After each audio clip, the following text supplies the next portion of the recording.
نحمده ونصلي على رسوله الكريم أما بعد أعوذ بالله من الشيطان الرجيم بسم الله الرحمن الرحيم ما قطعتم من لينة أو تركتموها قائمة على أصولها فبإذن الله فليخزي الفاسقين صدق الله العظيم.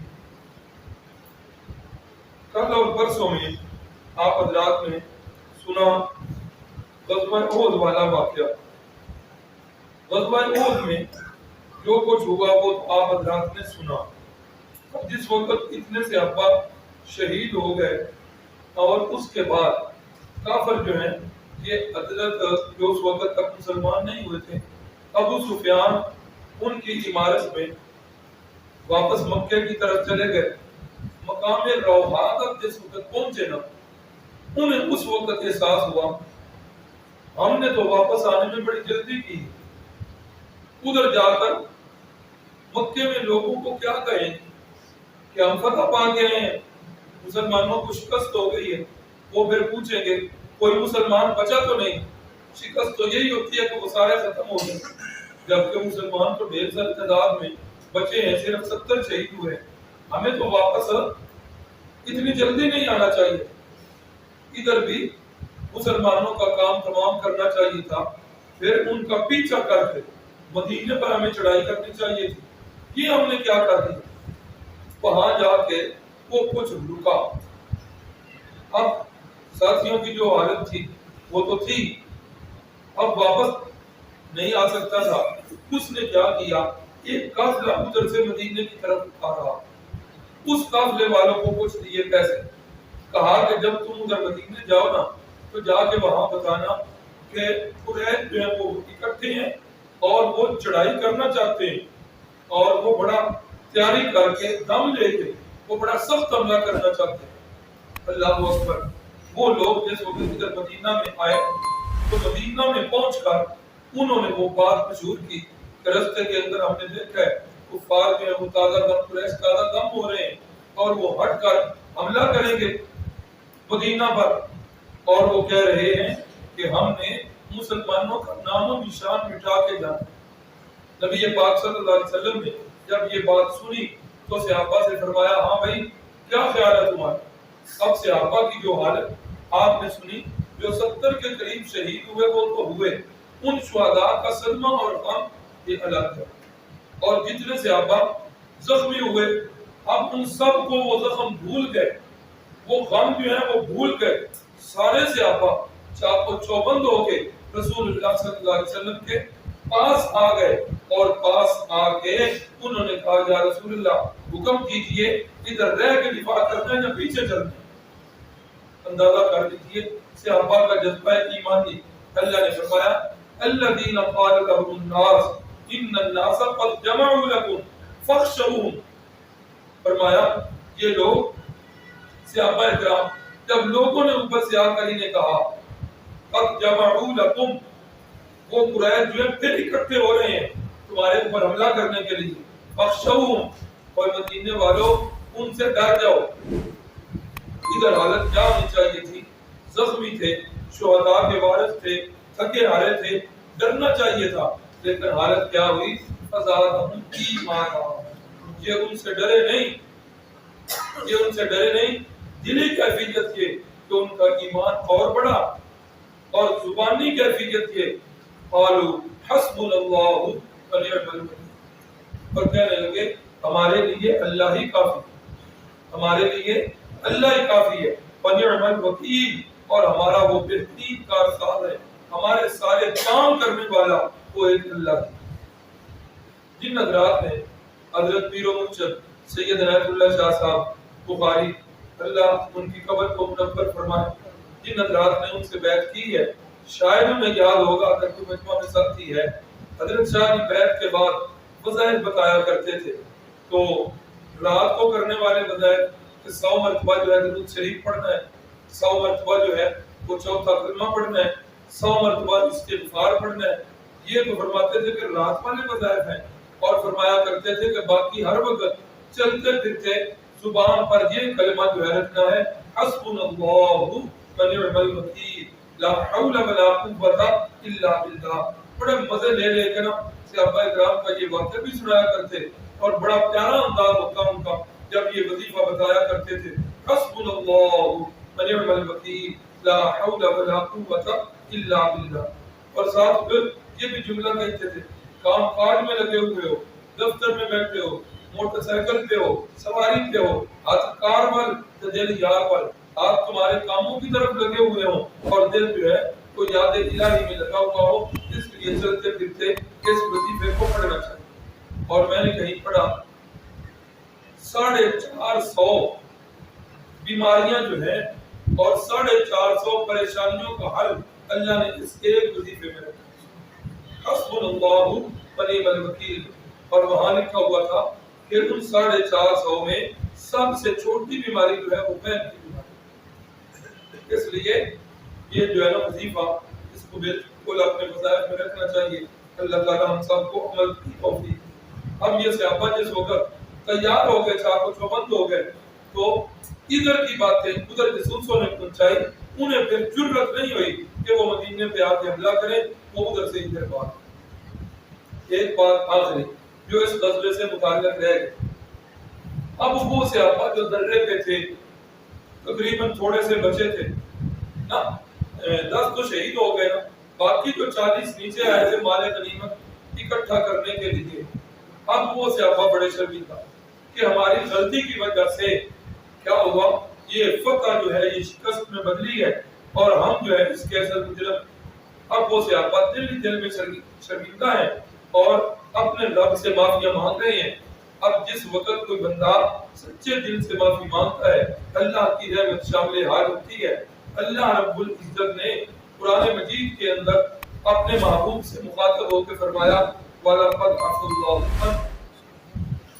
اے میرے محبوب بعد میں آنے والا کوئی بندہ ان صحابہ پر زبان نہ کھولے. میرا قصور کیا ہے نا انہوں نے. وَلَقَدْ عَفَا اللَّهُ عَنْهُمْ. میں اللہ قسم کھا کے کہہ رہا ہوں میں نے ان کو معاف کیا. نمبر 2 دوسرا قصور محبوب آپ کا کیا ہے فَاعْفُ عَنْهُمْ وَاسْتَغْفِرْ لَهُمْ وَشَاوِرْهُمْ فِي الْأَمْرِ. اے میرے محبوب صلی اللہ علیہ وسلم آپ بھی ان سے درگزر کیجیے. وَاسْتَغْفِرْ لَهُمْ ان کے لیے بخشش طلب کیجیے. وَشَاوِرْهُمْ فِي الْأَمْرِ جس طرح تم پہلے ان سے مشورے کیا کرتے تھے اے محبوب اپنے مشوروں سے انہیں اٹھانا نہیں، اسی طرح ان سے مشورے کیجیے. صحابہ کے دل مبارک میں یہ بات آئی ہوگی. اللہ فرما رہے ہیں وَلَقَدْ عَفَا اللَّهُ عَنْهُمْ میں نے انہیں معاف کر دیا. یہ گرامر کے حوالے سے انہیں معاف کر دیا. اس کا مطلب یہ ہوا کہ اللہ ابھی پورا راضی نہیں ہوگا. ایک طریقہ ہوتا ہے نا کہ استاد شاگرد سے جس سے ناراض ہے دوسرے شاگرد سے کہے اچھا بھائی اس کو بتا دینا میں نے تجھے معاف کر دیا. ایک طریقہ یہ ہے. اور دوسرا طریقہ استاد ڈائریکٹ مخاطب کر کے اس شاگرد کو کہے ہاں بچے ٹھیک ہے میں نے آپ کو معاف کر دیا. کوئی دونوں طریقوں میں سے بہتر طریقہ کون سا ہے؟ غائب والا کہ مخاطب والا؟ اب جب اللہ نے غائب کسی کا بولا صحابہ کے دل میں یہ بات آئی اللہ نے دوبارہ مخاطب کا صیغہ استعمال کر کے فرمایا وَلَقَدْ عَفَا عَنْكُمْ اے میرے محبوب میں نے انہیں کہہ دیجئے اللہ نے تمہیں معاف کر دیا. اب جب صحابہ اکرام کو اللہ نے معاف کر دیا ہے آج لوگ انہیں معافی کیوں نہیں دیتے؟ ہاں اللہ کہہ رہے صحابہ سے جو کچھ بھی ہوا میں اللہ نے معاف بھی کر دیا. رضی اللہ عنہ میں اللہ ان سے راضی بھی ہو گیا. اللہ ان سے راضی ہے. آج اگر میں کہوں حضرت عثمان نے یہ کیوں کیا، حضرت امیر معاویہ نے یہ کیوں کیا، امیر معاویہ وہ شخص تھا جو اسلام کی جڑیں تیچے سے کاٹتا رہا. یقین کریں یہ جملے ایسے لوگوں کی قلم سے نکلے ہیں کہ جن کو لوگ جو ہے بڑا اونچا سمجھتے ہیں. چلو ذکر بھی کر دوں جن کو صحابہ اکرام کے بارے میں یہ لفظ لکھتے ہوئے شرم نہیں آتی ہم ان کا نام لیتے ہوئے کیوں شرم؟ مولانا مودودی صاحب نے یہ جملہ لکھا کہ امیر معاویہ وہ بندہ تھا جو اسلام کی جڑیں تیزی سے کاٹتا تھا. انہوں نے یہ جملہ لکھا ہے کہ حضرت عثمان غنی بیت المال کے پیسے سے اپنے رشتہ داروں کو پالتے رہے. انا للہ و انا الیہ راجعون۔ کتنی یار ناانصافی، کتنی بدبختی کی بات ہے کہ میں چھوٹا بندہ ہو کر تھوک رہا ہوں صحابہ اکرام پر۔ یہ تو چاند پر تھوکنے کے مقابلے۔ اللہ تعالیٰ ہم سب کے دلوں میں صحابہ اکرام کی محبت۔ مجھے بڑی حیرانگی ہوتی ہے ایسے لوگوں پر کہ جن کے متعلقین، جن کے معتقدین، جن کے مریدین وہ حضرات جو ائمہ تھے، جس طرح مولانا مودودی صاحب ہیں، ہم تو باہر ادب سے نام لیں گے۔ اب جس وقت انہوں نے صحابہ پر تنقید کی، ان کی جماعت میں سے کسی کو کان پر جو نہیں۔ اب اگر میں مولانا مودودی کا نام لے رہا ہوں، ان کی یہ لکھی ہوئی بات کر رہا ہوں یا ان پر تنقید کرتا ہوں، ان کی جماعت والے اس چیز کو بڑا برا محسوس کرتے ہیں۔ عجیب بات نہیں؟ کیا مولانا مودودی صاحب یا اس طرح دوسرے ہو، مرزا جیلمی ہو یا کوئی بھی ہو، صحابہ پر بکواس کرنے والا کوئی بھی ہو، ہاں کتنی عجیب بات ہے۔ ان کی شخصیت اونچی ہے کہ صحابہ کی شخصیت اونچی؟ ان پر تنقید برداشت نہیں، صحابہ پر تنقید برداشت۔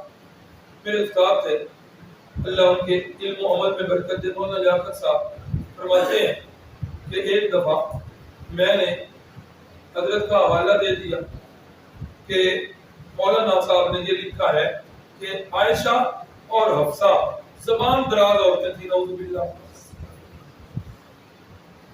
کہتے ہیں میں نے جس وقت یہ خاتون کی جماعت پر، انہوں نے کہا جی وہ نبی علیہ السلام سے باتیں جو کرتی تھی، مودودی صاحب نے حقیقت لکھی ہے، اس میں کیا؟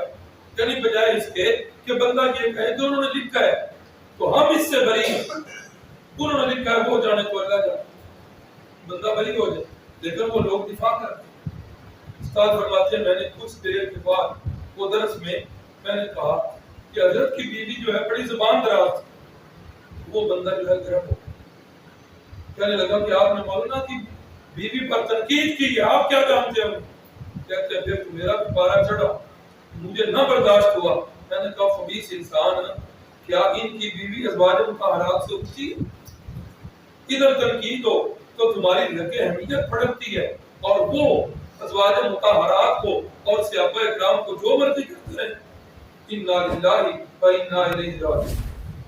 امیر شریعت سید عطاء اللہ شاہ صاحب بخاری، ان کے ایک بیٹے کہتے ہیں کہ ایک دفعہ میں بھی کچھ تاریخوں سے متاثر، میں نے وہ تاریخی حوالے جو ہے دیکھنے شروع کر دی، رات گئے تک میں حوالے تلاش کرتا رہتا، ایک دن بھی، دوسرا دن بھی، تیسرا دن بھی۔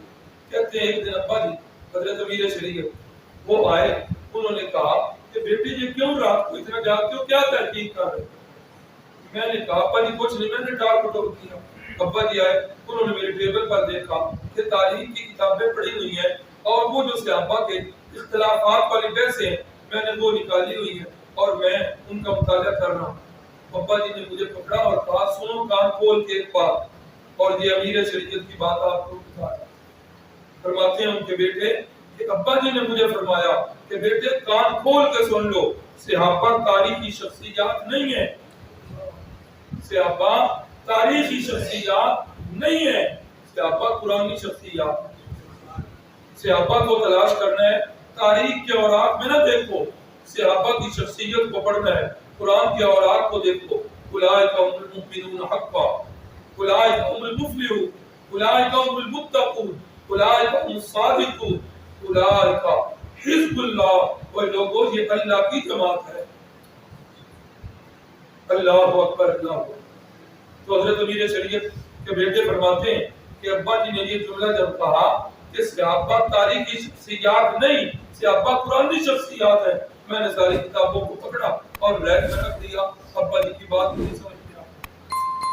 تو اس لیے ہمارے پیر و مرشد حضرت سید عنایت اللہ شاہ صاحب بخاری وہ بھی بڑا پیارا جملہ فرماتے تھے کہ صحابہ اکرام کے بارے میں شہد کی مکھی بننا، گندی مکھی نہ بننا۔ لوگ پوچھتے شاہ جی اس کا کیا مطلب ہے؟ فرماتے تھے شہد کی مکھی کو جب بھی دیکھو گے یا پھلوں پہ بیٹھی نظر آئے گی یا پھولوں پہ بیٹھی نظر آئے گی، شہد کی مکھی کبھی بھی گندی جگہ پر بیٹھی نظر نہیں۔ اور گندی مکھی کو دیکھو گے ہر جگہ بیٹھی ہوئی نظر آئے، بلکہ ہر جگہ نہیں، آپ غسل کر کے نکلو، جسم میں ایک جگہ پھوڑا ہے، سارا جسم ادھر چھوڑ دے گی، گندی جگہ پہ آ کے بیٹھے۔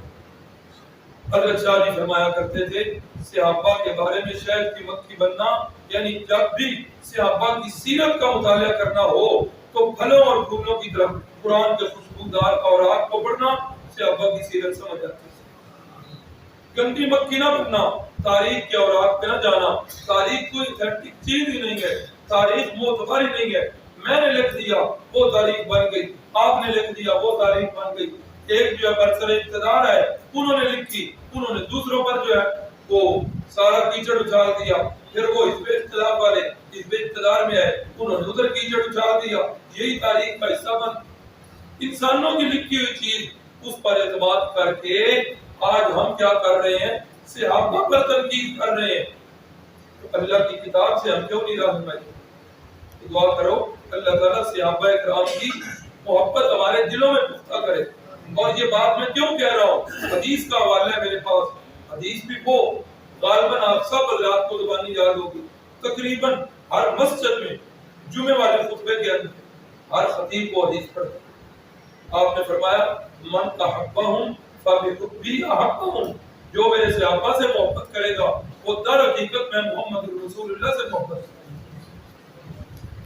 فمن احبہم فمن احبنی فمن احبہم فبحبی احبہم فمن ابغضہم فبحبی ابغضہم، جو صحابہ سے بغض رکھے گا وہ در حقیقت مجھ سے بغض رکھے گا۔ اللہ اکبر۔ اس لیے صحابہ کی محبت رسول اللہ سے محبت، اللہ صحابہ سے اور رسول اللہ سے محبت جو ہے وہ ہمیں نصیب فرما دے۔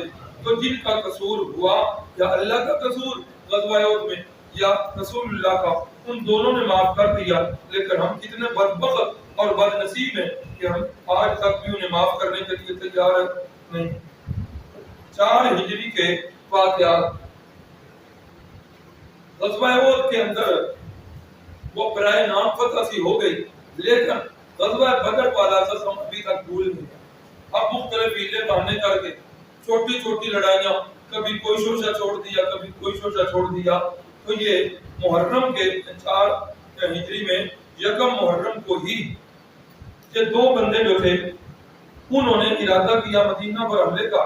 تو نبی پاک صلی اللہ علیہ وسلم کو پتہ چلا، آپ نے حضرت ابو سلمہ رضی اللہ تعالیٰ عنہ کو 150 مجاہدین دے کر بھیجا، اور جس وقت یہ صحابہ کرام وہاں پہنچے تو انہیں پتہ چلا کہ مدینے والوں کو تو پہلے سے خبر ہو گئی ہے، اور انہوں نے ایک لشکر جرار تیار کی ہے اور بھیج رہے ہیں۔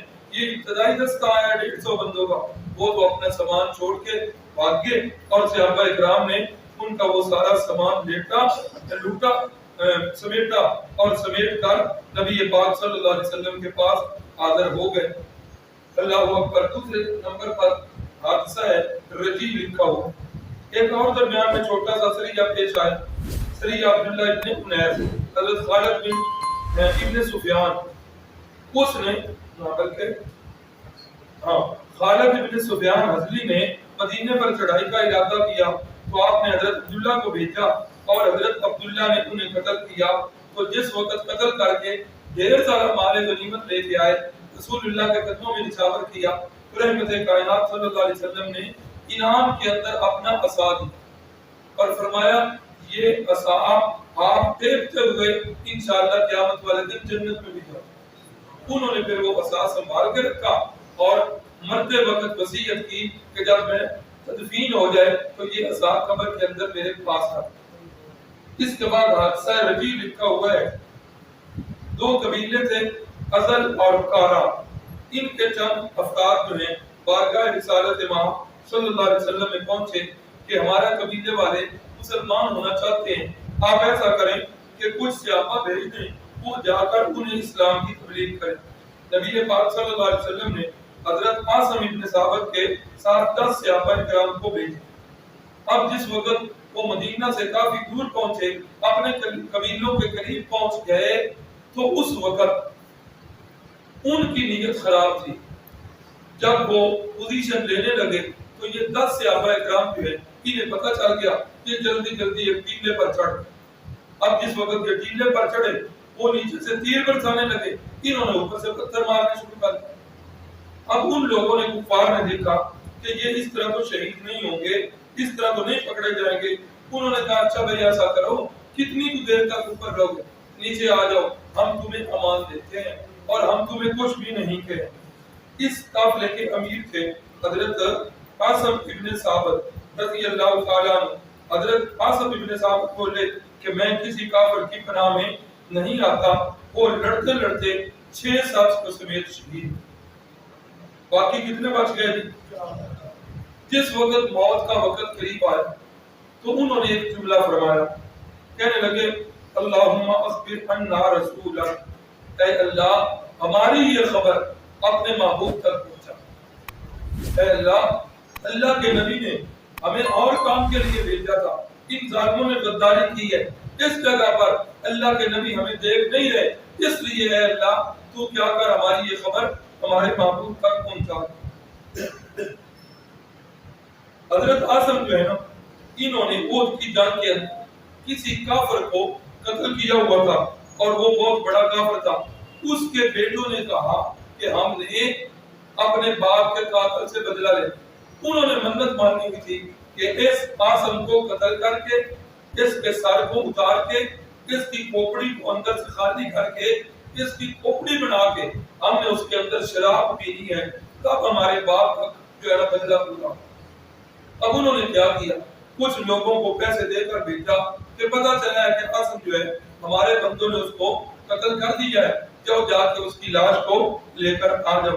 اب جس وقت یہ مکے سے لوگ پہنچے ان کی لاش کو لینے کے لیے، اللہ رب العزت نے حضرت قاسم کی لاش کو محفوظ کرنے کا یہ طریقہ کیا کہ اللہ نے ڈھیر ساری شہد کی مکھیاں بھیجی اور وہ ان لوگوں پر ایسی مسلط اور چمٹی کہ وہ تو پاؤں سر پہ رکھ کے بھاگے اور حضرت قاسم کی لاش کو اللہ رب العزت نے محفوظ کیا۔ تو 3 صحابہ بچ گئے، ان 3 میں حضرت عبداللہ ابن طارق ہیں اور دوسرے حضرت زید ہیں اور تیسرے حضرت خبیب ہیں۔ اب جس وقت یہ 3 بندے نیچے آئے، انہوں نے کیا کیا، انہی کی کمانوں سے وہ رسیاں کھولی اور ان کو باندھنا چاہا۔ حضرت عبداللہ ابن طارق نے کہا یہ تمہاری پہلی بدعہتی ہے، میں تو تمہاری پناہ میں نہیں آؤں گا۔ انہوں نے لڑنا شروع کیا، وہ بھی شہید ہو گئے۔ کتنے بندے شہید ہوئے؟ باقی بچ گئے 2، ایک ہے حضرت زید اور ایک ہے حضرت خبیب۔ حضرت زید کو پکڑ کر لے گئے۔ حضرت زید رضی اللہ تعالیٰ عنہ جو ہے، ان کو جس وقت لے جایا گیا تو اعلان کر دیا کہ زید کو ہم پکڑ کے لا چکے ہیں، اب فلاں تاریخ کو اس کو ہم نے سولی پہ چڑھانا ہے، اس کو قتل کرنا ہے۔ مکے کے ڈھیر سارے بندے جو ہے مقام تنعیم پر اکٹھے ہو گئے اور انہوں نے حضرت زید کو سولی پہ چڑھایا، اوپر لٹکایا اور لٹکانے کے بعد انہوں نے حضرت زید کو قتل نہیں کیا۔ کیا کیا؟ تلوار اور خنجر لے کر زید کو یوں لٹکایا ہوا ہے، ہاتھ اوپر بندھے ہوئے ہیں اور نیچے بندھے ہوئے ہیں، ایسے لٹکایا ہوا ہے اور تلوار سے اور خنجر سے کبھی ادھر چیر دیا جاتا ہے، کبھی ادھر سے جسم کا ٹکڑا جو ہے وہ نکالا جاتا ہے، کبھی کوئی گوشت کا ٹکڑا نکالا جاتا ہے، کبھی چہرے کو جو ہے زخم دیا جاتا ہے۔ اتنی تکلیف دے رہے ہیں۔ ایک اللہ کے ایک ظالم بدبخت نے کیا کیا، اس نے بچہ پکڑا اور حضرت زید کے پیٹ پہ مارا اور کہا زید کیا خیال ہے، اگر محسوس کرتے ہو بچنا چاہتے ہو تو کیا خیال ہے اسلام سے پھر جاؤ، واپس آ جاؤ تو ہم تمہیں چھوڑ دیں۔ فرمایا جب اسلام سے پھروں گا تو پھر اس جان کو رکھ کے میں نے کرنا کیا۔ کہا اچھا کیا خیال ہے؟ اس وقت یاد تو آ رہا ہوگا محمد صلی اللہ علیہ وسلم، دل میں یہ خواہش تو ہوتی ہوگی کاش کہ آج میری جگہ وہ اٹھے۔ حضرت زید تڑپ اٹھے، کہنے لگے بکواس بند کرو، اللہ کی قسم کھا کے کہتا ہوں میرے ٹکڑے ہو جائیں یہ مجھے منظور ہے، اس کے بدلے میں رسول اللہ کو ایک کانٹا بھی نہ چھوڑوں۔ اس موقع پر ابو سفیان نے یہ بات کہی تھی، ما رأیت من الناس احدا یحب احدا کحب اصحاب محمد صلی اللہ علیہ وسلم۔ میں نے آج تک کسی بندے کے ساتھ کسی بندے کو اتنی محبت کرتے ہوئے نہیں دیکھا جتنی محبت اصحاب محمد کو اپنے پیغمبر کے ساتھ ہے۔ میں نے آج تک کسی دوسرے بندے کو کسی کے ساتھ محبت کرتے ہوئے۔ پھر ایک ظالم نے بدبخت نے نیزے کا وار حضرت زید کے جگر پر کیا اور وہ نیزہ پار ہو گیا اور اسی میں آپ شہید ہو گئے. انا للہ و انا الیہ راجعون. باقی بچ گئے حضرت خبیب رضی اللہ تعالیٰ. انہوں نے غزوہ بدر میں زید حارث کو جو ہے نا قتل کیا تھا. حارث کے بیٹوں نے انہیں خرید لیا اور کہا کہ ہم اپنے باپ کا بدلہ لیں گے. انہوں نے کیا کیا؟ انہوں نے ان کو قیدی بنا لیا. یہ حارث کی بیٹی بعد میں مسلمان ہو گئی. نام اس کا زینب لکھا ہوا ہے. وہ بعد میں خود بتاتی ہے مسلمانوں کو، کہتی ہے کہ میں نے دیکھا کہ حضرت خبیب کو جب ہم نے قید کیا ہوا تھا، اس قید کے اندر ایک دفعہ میں کیا دیکھتی ہوں، میں نے اندر جھانکا تو خبیب کے پاس انگوروں کا تازہ خوشہ ہے اور خبیب مزے لے لے کے کھا. جبکہ اس وقت پورے مکے میں انگور کا نام و نشان نہیں، اور خبیب جو ہے مزے کے ساتھ وہ انگور جو ہے وہ کھا رہے. اللہ اکبر. فرماتے ہیں کہ جب بھی میں ادھر جاتی خبیب کی نگاہیں ہمیشہ نیچے ہوتی تھی. خبیب نے میرے چہرے کو کبھی نہیں دیکھا تھا. پھر ایک دن آ گیا جس دن اعلان ہوا کہ آج خبیب کو ہم نے قتل کرنا ہے. خبیب کو پتا چلا.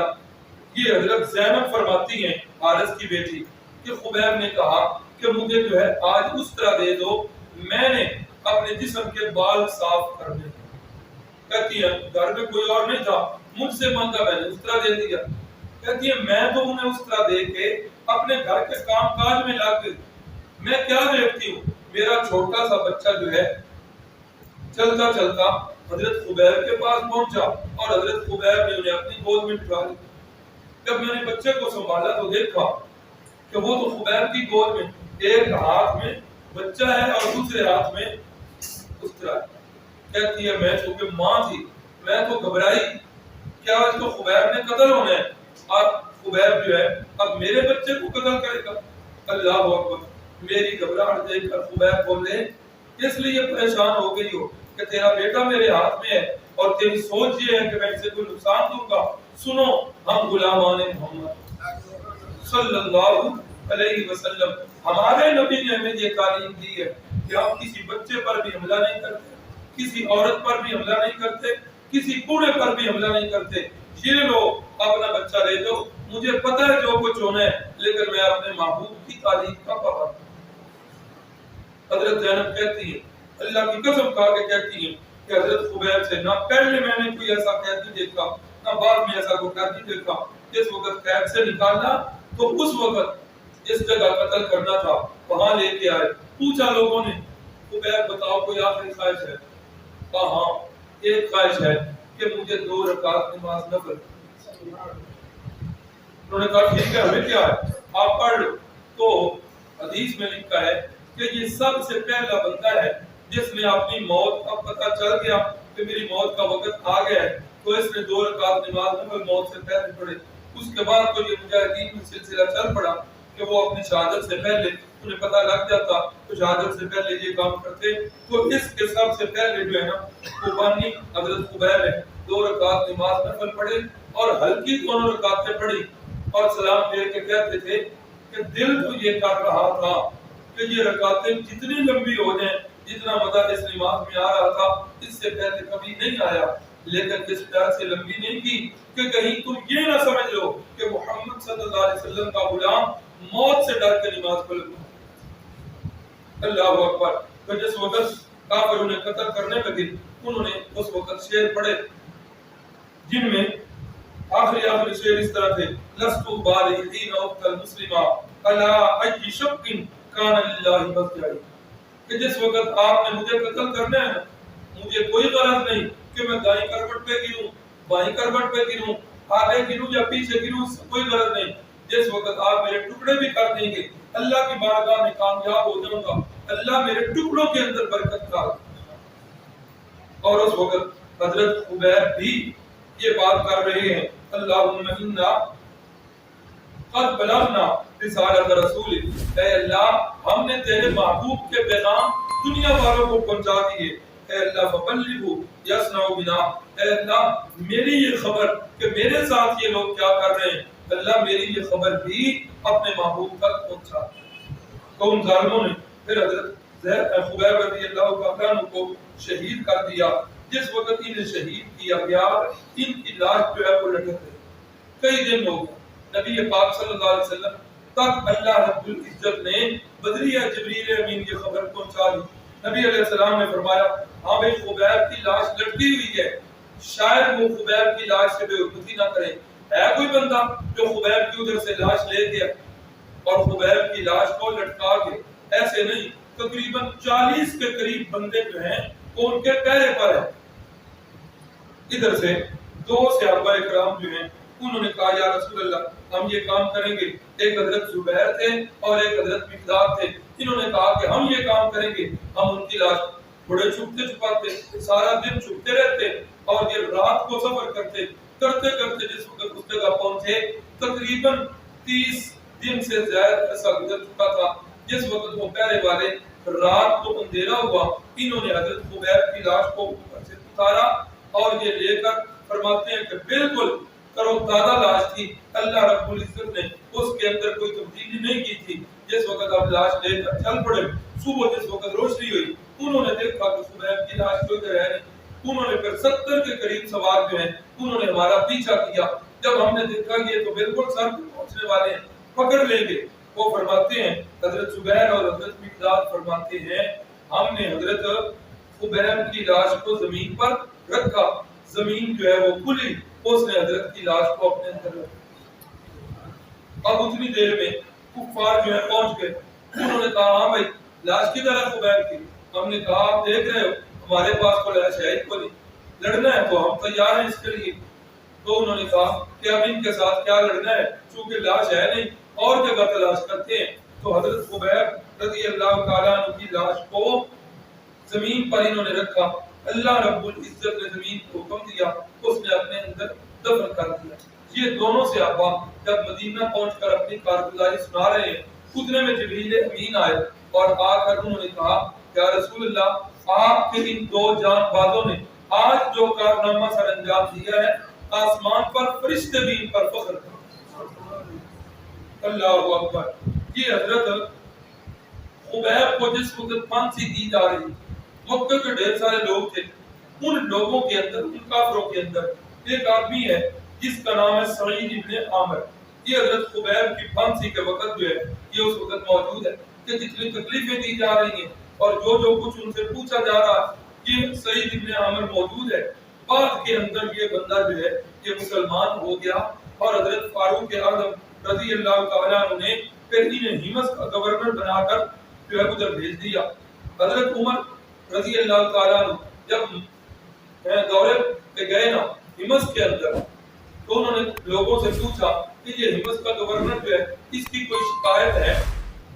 اور یہ بھی یاد ہے جس وقت یہ آئے تھے نا ہمس میں گورنر بن کے آئے، لوگ شہر سے باہر نکلے استقبال کرنے کے لیے، اور یہ اس سارے مجمع سے استقبالیہ خطبہ دے کے کیا کہہ رہے ہیں لوگوں سارے گواہ رہنا، میرے پاس یہ کپڑوں کا ایک جوڑا اپنا ہے، یہ سواری میری اپنی ہے، اور اس تھیلے کے اندر میرے پاس قرآن مجید ہے، جتنی دیر گورنر رہوں گا یہ میری ذاتی چیزیں ہیں، اگر جس وقت گورنر سے میں معذور ہوا آپ کے شہر ہمت سے باہر جانے لگا، ان چیزوں میں سے کوئی چیز اضافی دیکھو تو سمجھ لینا کہ سعید ابن عامر نے بیت المال کا پیسہ چڑھایا ہے، اگر یہ چیزیں ہوئی تو سمجھ لینا سعید ابن عامر نے تمہاری تاریخ کی، اور تاریخ گواہ ہے کہ سعید ابن عامر جس وقت معذور ہو کے مدینے جا رہے ہیں، یہی سواری، یہی قرآن مجید اور یہی کپڑوں کا ہے۔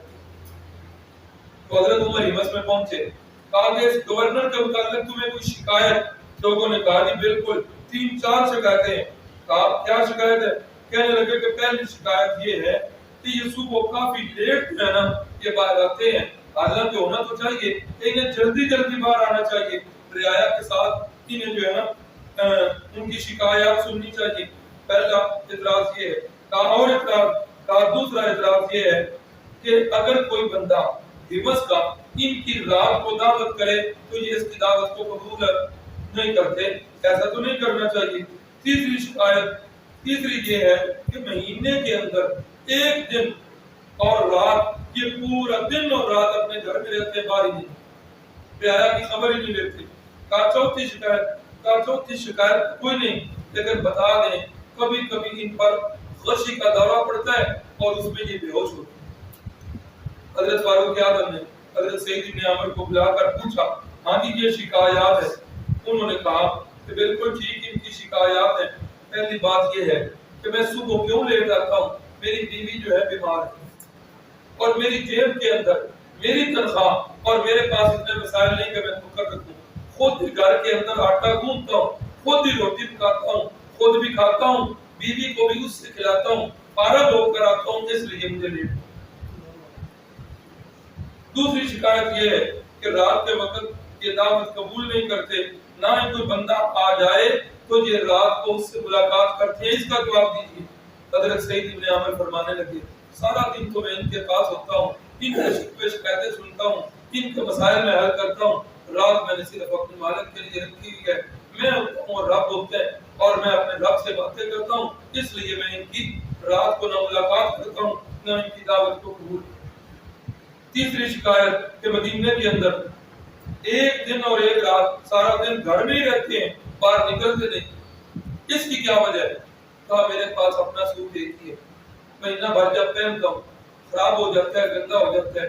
دوسرا سوٹ بھی کوئی نہیں اور دوسری چادر بھی کوئی نہیں جسے پہن لوں. اس سوٹ کو میں دھوتا ہوں, دھو کر خشک کرتا ہوں, جب تک یہ خشک نہیں ہوتا تب تک میں گھر میں پڑا. اللہ تعالیٰ ہمیں بھی کوئی ایسے حکمران نصیب فرما دے. دعا تو ہم کر سکتے ہیں, ملنے کو نہیں ایسے. یہ پکی بات. کیوں؟ اس لیے کہ رسول اللہ نے فرمایا اعمالکم کم مالکم, اللہ تمہارے عملوں کو مجسم کر کے تمہارے حکمران بنا. آج ہر بندہ پریشان, مہنگائی, بجلی, گیس, پیٹرول, ہر بندہ پریشان, حقیقت میں پریشان. میں آپ کو ٹکڑے سناتا ہوں, آپ مجھے ٹکڑے سناتے ہیں. نہ میرے پاس کوئی حل ہے نہ آپ کے پاس حل ہے, بلکہ ان چیزوں کا حل کس کے پاس ہے؟ کیا وہ توبہ کی مجموعی کیفیت ہمارے اندر ہوئی؟ ان پریشانیوں کو دیکھ کر, ان مہنگائیوں کو دیکھ کر کتنے بندے ہیں جنہوں نے جھوٹ بولنا چھوڑ دیے, کتنے بندے ہیں جنہوں نے ماپ کول میں کمی کرتے تھے آج چھوڑ دیے, کتنے ہمارے ریڈیو والے بھائی ہیں جنہوں نے پہلے سامنے اچھا مال پیچھے ردی مال لگاتے تھے, اب وہ توبہ کر دی. کتنے بندے ہیں جنہوں نے دھوکہ دینا چھوڑ دی, کتنے بندے ہیں جنہوں نے سود سے توبہ کر دی. کسی ایک نے بھی نہیں کی. تو اللہ فرماتے ہیں ان اللہ لا یغیر ما بقوم حتى یغیروا ما. اچھا جی, چوتھی شکایت رہ نہ جائے, یہ جو آپ پر غشی کا دورہ ہوتا ہے یہ کیا وجہ, کوئی مرگی ہے؟ فرمانے لگے مرگی نہیں ہے. سچی بات پوچھتے ہیں, جس دن خبیب کو پھانسی دی جا رہی تھی, سولی پہ لٹکایا جا رہا تھا, میں اس وقت تماش بینوں کی صف میں تھا. وہ جتنی عزیزتیں خبیب کو دی گئی, آج جس وقت وہ خبیب کی شہادت والا واقعہ یاد آتا ہے تو مجھ سے برداشت نہیں ہوتا, میں بے ہوش ہوں. اللہ اکبر. تو یہ حضرت خبیب کی شہادت والا واقعہ. اس کے بعد بیر مونا والا واقعہ ہے. بیر مونا یہ بھی ایسا ہی ہوا کہ ماہ سفر کے اندر ایک آدمی عامر ابن مالک ہے, رسول اللہ کی خدمت میں آیا, ہدیے پیش کیے. اللہ کے نبی نے ہدیے قبول نہیں کیے. آپ نے اسلام کی دعوت پیش کی, نہ اس نے اقرار کیا نہ اظہار کیا. کہنے لگا کہ کوئی بندے بھیجے اور ادھر جا کر تبلیغ کرے. فرمایا تمہارے علاقے سے مجھے خطرے کی بو ہے. کہنے لگا نہیں, میری ضمانت پہ بھیج دیں. رحمت کائنات صلی اللہ علیہ وسلم نے اپنے وہ جو اصحاب صفہ تھے ان میں سے چن کر 70 قراء جو ہیں آپ نے ان کے ساتھ دی. کتنے بندے؟ میرے حادثہ ردیف کے اندر کتنے صحابہ تھے؟ 10. واقعہ بیر مونا کے اندر 70 کے قریب جو ہے رسول اللہ نے مجاہدین ساتھ بھیج دی, معلمین بھیج دی. اور یہ معلمین جب گئے تو واقعہ تو بڑا لمبا ہے لیکن اختصار کرتا ہوں. ان ظالموں نے ان سارے صحابہ اکرام کو شہید کر دیا. صرف 2 صحابہ جو ہیں وہ بچے. ایک زخموں کی وجہ سے بے ہوش تھے, وہ انہوں نے یہ سمجھا کہ یہ بھی فوت ہو گئے, یہ کس وجہ سے بچ گئے. اور ایک جو سردار تھا اس نے کہا تھا میری ماں نے ایک منت مانی تھی کہ میں نے غلام آزاد کرنا ہے, جب میں تمہیں آزاد کروں. باقی سارے 68 صحابہ جو ہے وہ شہید ہو گئے. اور جس وقت سب سے پہلے صحابی جو ہیں وہ جو پیغام لے کے گئے تھے سردار کے پاس, سردار نے خط بھی نہیں پڑھا, پیچھے سے اشارہ کیا, ایک بندے نے حملہ کیا اور اس نے ان قاصد کو حضرت حرام بن ملحان کو شہید کیا. نیزہ مار کے. تو آخری لفظ ان کے تھے وقت شہادت ان کی زبان سے یہ لفظ نکلے فزت ورب الکعبہ، میں جو مر گیا ہوں نا اللہ کی قسم میں کامیاب ہوں. اتنا بڑا جملہ، فزت ورب الکعبہ، رب کعبہ کی قسم میں کامیاب ہوں. یہ جو نیزہ مارنے والا بندہ تھا نا قاتل، اس نے ان کا یہ جملہ سنا اور دل کے سوچا کہ یہ بندہ مر کے کہہ رہا ہے میں کامیاب ہو گیا ہوں. اسی جملے نے بعد میں اس کو اسلام لانے کی. تو جس وقت یہ واپس آ رہے تھے جو ان کو آزاد کیا گیا، تو واپسی پہ دو بندے انہیں کفار کے ملے. اللہ کے نبی انہیں پناہ دے چکے تھے، انہیں نہیں پتا تھا. انہوں نے اپنے ساتھیوں کا بدلہ لینے کے لیے ان دونوں بندوں کو قتل کر دیا. اور رسول اللہ صلی اللہ علیہ وسلم کو آپ نے بتایا، آپ نے فرمایا کہ تو آپ نے غلط کیا، چلو آپ کو پتہ نہیں تھا، ہم ان دونوں بندوں کی دیت جو ہے ان کے قبیلے والوں کو دیں گے. کیونکہ جب آپ مدینے میں آئے تھے یہود کے ساتھ معاہدہ تھا کہ ہمارے بندے سے غلطی سے کوئی قتل ہو گیا، آپ نے دیت میں ہمارے ساتھ شریک ہونا ہے. آپ کے بندے سے کوئی غلطی سے معاملہ ہوا، ہم شریک ہوں گے. تو نبی پاک صلی اللہ علیہ وسلم اس بندے کے دو بندے کو قتل کرنے کی وجہ سے اللہ کے نبی جو ہے بنو نذیر والوں کے پاس گئے کہ اس معاملے میں ہماری مدد کریں، ہم نے 200 اونٹ دینے ہیں. انہوں نے کہا کہ آپ یہاں تشریف رکھیں. گدا شدہ بچھایا ایک دیوار کے نیچے، تو بیٹھنے کا کہا. حضرت صدیق اکبر، حضرت عمر فاروق اور حضرت سیدنا علی المرتضیٰ، یہ تین صحابہ صاحب ادھر انہیں بٹھایا اور ادھر جا کے منصوبہ بنایا کہ یہ موقع بار بار ہاتھ کو نہیں ہے. کیا کرو؟ ایسا کرو کہ پیچھے سے چھت پہ کوئی بندہ چڑھے، بہت بڑا پتھر لے کر اوپر سے جو ہے لڑکا دے اور نعوذ باللہ معاذ اللہ ثم معاذ اللہ محمد کا کام تمام. اب یہ ادھر منصوبہ کر رہے ہیں، ادھر اللہ رب العزت نے حضرت جبریل امین کو بھیج کر اطلاع کر دی. حضرت جبریل امین نے آ کے بتایا اللہ کے نبی درمیان سے ایسے اٹھے جیسے کوئی بندہ قضاء حاجت کے لیے اٹھتا ہے. رحمت کائنات اٹھ کر مدینہ واپس آ گئے. یہ صحابہ کرام تھوڑی دیر انتظار کرتے رہے، تلاش کرتے کرتے یہ بھی مدینہ. یا رسول اللہ ہم ادھر تھے. فرمایا ان کا یہ منصوبہ تھا، اللہ نے مجھے اطلاع کر دی ہے، اس لیے میں واپس آ گیا ہوں. اب پھر کیا ہوا؟ رسول اللہ صلی اللہ علیہ وسلم نے حکم دیا، انہوں نے بدعہدی کی ہے، انہوں نے غداری کی ہے، معاہدہ ختم کی ہے، لہذا اب کیا کریں؟ ان پر چڑھائی. اب جس وقت رسول اللہ صلی اللہ علیہ وسلم نے ان پر چڑھائی کرنے کا ارادہ کیا اور کہا یہاں اتنی مہلت ہے، 10 دن تمہارے پاس ہے، جتنا سامان لے کر نکل سکتے ہو نکل جاؤ تو بچ جاؤ، نہیں تو پھر تمہاری خیر نہیں. یہ ارادہ کر رہے تھے. عبداللہ ابن ابی نے انہیں آ کر کہا کہ بالکل نہیں نکلنا، میرا سارا قبیلہ بھی تمہاری مدد پر ہوگا، بنو قریظہ اور بنو غطفان والے یہودی بھی تمہارے ساتھ ہوں گے، اس لیے بالکل نہیں نکلنا. اب وہ شیر ہو گئے، کہنے لگے کوئی بات نہیں، اندر سے ہم مسلمانوں کے ساتھ لڑیں گے، باہر سے عبداللہ ابن ابی اور دوسرے یہود جو ہیں قبیلے وہ آ کر مسلمانوں کے ساتھ لڑیں گے، ہمارا کتنا نقصان کر. قلعہ بند ہو گئے. رحمت کائنات صلی اللہ علیہ وسلم تشریف لائے اور انہوں نے آ کر قلعے کا محاصرہ کر لیا. اب یہ ڈھیر سارا محاصرہ جو ہے لمبا ہو گیا. آپ صلی اللہ علیہ وسلم نے ان کے وہ جو ہے نا بار باغات تھے، وہ قلعے کے اندر تو آبادی تھی، باغات ان کے باہر تھے.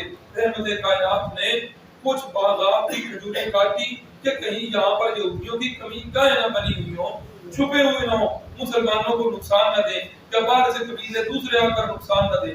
اب جس وقت انہوں نے دیکھا کہ ہماری کھجوریں کاٹی جا رہی ہیں، یہ تو چیخنے اور چلانے لگے، واویلا کرنے لگے، اور باہر سے جو مدد جن کی مدد کے منتظر تھے وہ بھی نہیں آئے، وہ بھی ان کے ساتھ دھوکہ کر گئے. اب انہوں نے کہا کہ اب ہمارے ساتھ صلح کر لیں. نبی پاک صلی اللہ علیہ وسلم نے فرمایا کہ ٹھیک ہے، جتنا سامان اٹھا کے لے جا سکتے ہو لے کر چلے جاؤ، اور باقی سامان جو ہے وہ ادھر ہی رکھ جاؤ. تو یہ لوگ جو ہے پھر خیبر کی طرف چلے گئے اور اپنا جو ہے قلعہ خالی کر کے. قرآن مجید میں 28 پارے میں فرمایا ما قطعتم من لینۃ او ترکتموها قائمۃ علی اصولها فباذن اللہ. یہ صحابہ کرام نے جو کھجوریں کاٹی اور جن کھجوروں کو باقی چھوڑا، یہ انہوں نے اپنی مرضی سے نہیں کیا بلکہ کس کے حکم سے کیا؟ کس کے حکم سے کیا؟ قرآن کا لفظ یاد رکھیے فباذن اللہ. آج ہمارے اس ماحول معاشرے میں ایک بڑا منظم گروہ ایسا ہے جو انکار حدیث کر رہا ہے. وہ کہتے ہیں ہمیں اللہ کی کتاب کافی، اس کتاب کے اندر کی بڑی چیز ہے، حدیث کی طرف جانے کی ضرورت ہی نہیں۔ پھر انہوں نے بڑے پرکشش جو ہے نا جملے رکھے ہوئے، اور یہ بخاری رسول اللہ کے 200 سال بعد لکھی جا رہی ہے، باقی کتابیں اس کے بعد لکھی جا رہی ہیں۔ یہ بات بالکل ٹھیک ہے کہ بخاری 200 سال بعد لکھی ہے، کیا بخاری سے پہلے کوئی کتاب نہیں تھی؟ نہیں، صحابہ اکرام رسول اللہ کے فرامین سارے کے سارے لکھا کرتے تھے۔ بلکہ یاد آ گیا حضرت ابو ہریرہ کو ایک خلیفہ نے کہا کہ آپ ایسا کریں، کچھ حدیث لکھ کے دے دیں کہ میں اپنی اولاد کو وہ زبانی یاد کروانا چاہتا ہوں۔ اس بادشاہ کو شک ہوا، ابو ہریرہ کہیں ایسے ہی نہ قال رسول اللہ کرتے رہتے ہیں۔ حضرت ابو ہریرہ نے پھر ساری حدیثیں لکھ کر اس خلیفہ کو دی۔ تھوڑی دیر گزری، تھوڑی دیر کے بعد اس خلیفہ نے کہا حضرت جی وہ نقصان بڑا ہو گیا، وہ آپ کا صحیفہ لکھا ہوا گم ہو گیا، آپ مہربانی کریں اسی ترتیب کے ساتھ وہ یاد ہے حدیث؟ فرمایا مجھے یاد ہے۔ فرمایا اسی ترتیب کے ساتھ مجھے لکھ کے دے دیں۔ حضرت ابو ہریرہ نے بالکل وہی ترتیب جس ترتیب سے پہلے صحیفہ لکھا ہوا تھا اسی ترتیب سے صحیفہ لکھ کر دوبارہ تو کہنے لگا کہ واقعی میرے اب سارے شک دور ہو گئے ہیں، رسول اللہ کی ساری حدیثیں اور سارے فرامین صحابہ لکھا کرتے اور وہ صحیفے صحابہ کے پاس تھے۔ عرض یہ کرنے لگا تھا مضمون کے متعلق، جو کہتے ہیں قرآن ہی کافی ہے، حدیث میں جانے کی ضرورت ہی نہیں۔ قرآن کہہ رہا ہے صحابہ نے جو درخت کاٹے یا جو درخت چھوڑے وہ کس کے حکم سے کاٹے، کس کے حکم سے چھوڑے؟ کیا لفظ ہے؟ اذن اللہ، اللہ کے حکم سے۔ اللہ کا وہ حکم قرآن مجید میں کس کے گئے ہمیں دکھایا، جو کہتے ہیں حدیث کی ضرورت ہی نہیں، حدیث کے بغیر ہم قرآن کو سمجھ لیتے ہیں۔ اللہ نے وہ جو حکم دیا تھا وہ کدھر ہے؟ پورے قرآن میں کہیں دکھا بے شمار اس کی مثال۔ تو یہ سارے دفعہ ہو گئے اور نبی پاک صلی اللہ علیہ وسلم نے ان کے قلعے پر وہ جو ہے قبضہ کر لیا اور صحابہ اکرام کو مال غنیمت تقسیم کر دیا۔ حضرت ابو سلمہ جن کا ہجرت کا واقعہ آپ سن چکے کہ وہ ام سلمہ اور ابو سلمہ ان کا بچہ تھا، ہجرت کرنے لگے تو ام سلمہ کے قبیلے والے آ کر اپنی بیٹی کو لے گئے، ابو سلمہ کے قبیلے والے آ کر وہ چھوٹے سے دودھ پیتے بچے کو لے گئے اور حضرت ابو سلمہ ہجرت کر کے چلے گئے۔ تو 4 ہجری کے اندر حضرت ابو سلمہ جو ہے ان کی وفات ہوئی ہے اور عدت گزرنے کے بعد حضرت ام سلمہ سے ان کا نکاح ہوا۔ یہ 4 ہجری کا واقعہ ہے۔ سیدنا علی المرتضیٰ رضی اللہ تعالی عنہ ان کی والدہ جو ہے حضرت فاطمہ بنت اسد رضی اللہ تعالی عنہ، ان کا انتقال 4 ہجری میں ہوا ہے۔ بڑی عظیم خاتون تھی، ابتدا میں مسلمان ہو گئی تھی۔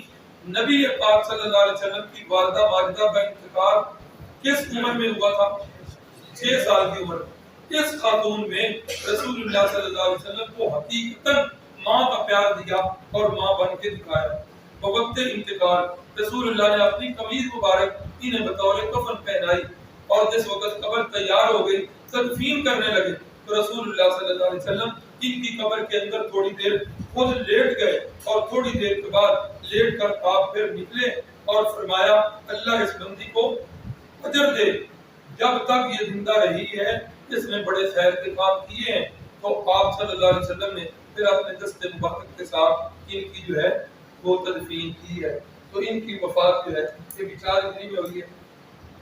3 ہجری کے واقعات میں ہم نے پڑھا سیدنا حسن رضی اللہ تعالیٰ عنہ کی ولادت ہوئی تھی، تو 4 ہجری میں سیدنا حسین رضی اللہ تعالیٰ عنہ کی ولادت کا سعادت تھی۔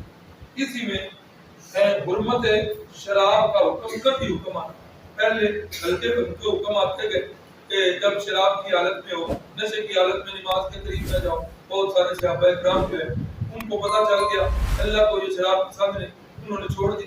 حکم نہیں تھا، منع نہیں تھا، کچھ صحابہ پیتے گرے۔ پھر آ گیا کہ اس کے فائدے بھی ہیں نقصان بھی ہیں، اس کے نقصان جو ہیں وہ اس کے فائدوں سے زیادہ ہیں، یہ ایسا حکم تھے۔ تو حضرت فاروق اعظم نے کہا کہ اللہ آپ کیا کہنا چاہتے ہیں شراب کے بارے میں؟ اللہ کو واضح حکم نازل فرمائیے۔ تو اس وقت پھر یہ حکم آیا انما الخمر والمیسر والانصاب والازلام رجس من عمل الشیطان، یہ شراب، یہ جوا، یہ قمار بازی، یہ ساری گندی اور ناپاک چیزیں ہیں، من عمل الشیطان، یہ شیطانی کام ہے، فاجتنبوہ، اے مسلمانوں ان کو چھوڑ دو۔ پھر تاریخ نے وہ وقت بھی دیکھا، چشم فلک نے وہ نظارہ بھی کیا کہ مدینے کی گلیوں میں شراب اس طرح بہ رہی تھی جس طرح پانی بہ رہا ہے۔ صحابہ نے پرواہ ہی نہیں کی کہ تجارت کا مال ہے، چلو ادھر آرام ہو گئی ہے، جلدی جلدی جا کر کفار کو بیچا ہے۔ صحابہ نے ایسا نہیں کیا، اپنے مٹکوں کو اپنے ہاتھوں سے توڑا اور مدینے کی گلیوں میں جو شراب بہ رہی تھی، پردے کے احکام جو ہے یہ بھی 4 ہجری میں نازل ہوئے۔ یہ ایک مضمون جو ہے وقت کو بڑا سخت ہے، لیکن اب وقت کو تحمل نہیں ہے، تو اللہ سے دعا ہے اللہ رب العزت ہم سب کو سیرت النبی پر چلنے کی توفیق عطا فرمائے۔ آج کے ہمارے مہمان طارق اور رحمان صاحب تشریف لائے ہیں مسجد کوفہ سے، ہم انہیں خوش آمدید کہتے ہیں۔ اللہ ان کا آنا ہمارے لیے باعث برکت فرمائے۔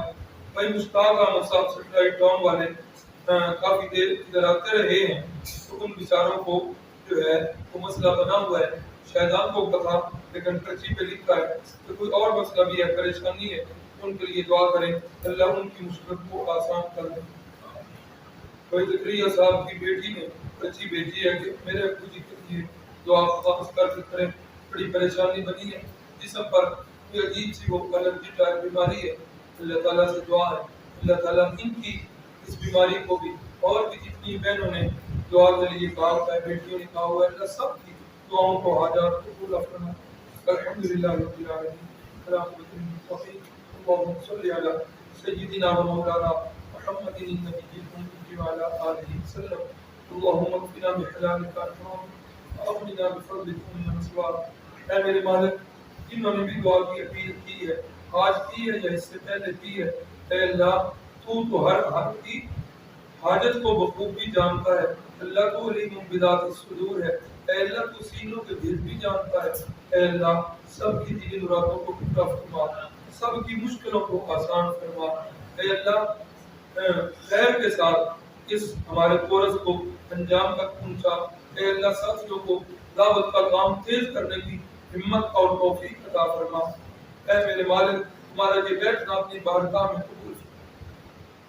اے اللہ صحابہ کرام کے جو ایمان افروز واقعات سنے، ہمیں بھی وہ جذبہ ایمان نصیب۔ آمین یا رب العالمین، صلی اللہ تعالی علی النبی الکریم وعلی آلہ وصحبہ اجمعین برحمتک یا ارحم الراحمین۔